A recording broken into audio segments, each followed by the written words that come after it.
Because we focus, Shenzhen is known as, sort of the Hollywood of makers before, but now transforming into the Hollywood of innovators. So I encourage you all to, really use the time to explore Shenzhen when you're here.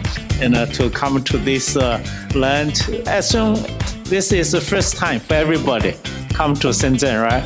So what is your impression? The opening ceremony was really exciting to hear from all of the founders and co-founders and hearing about what drove them to found InnoX and how the relationship between the US and China could be fruitful in using technology to help everyone in solving problems for users.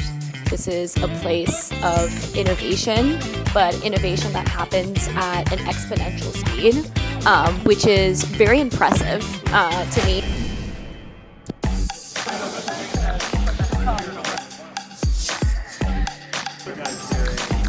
So the fact that you've carved out 3 weeks of your time in between summer internships and the start of fall quarter to explore and to deepen your understanding of Shenzhen and of hardware entrepreneurship, hardware startup.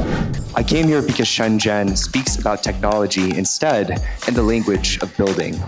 But your city's story teaches something deeper. We should be very open to the world.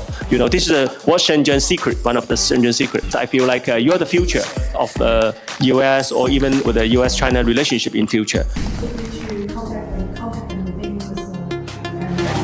I haven't had too much experience in the startup space at all.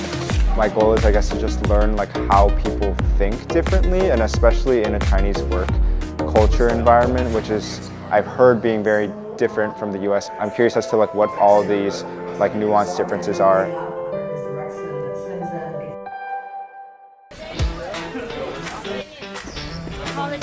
It really impresses me as well, the type of urban development that there is with an integration of a lot of green in the city. So overall, I'm feeling very optimistic about the future and how we can move into the future and integrating technologies in smart cities. I'm very intrigued by a lot of the technology that Shenzhen has here. For instance, we just visited the wind chamber here in Ping'an Tower, and I think it's very interesting to see Shenzhen innovate this technology to adapt to the environmental needs, all these typhoons coming in. Ambition, inspiration, and hustle.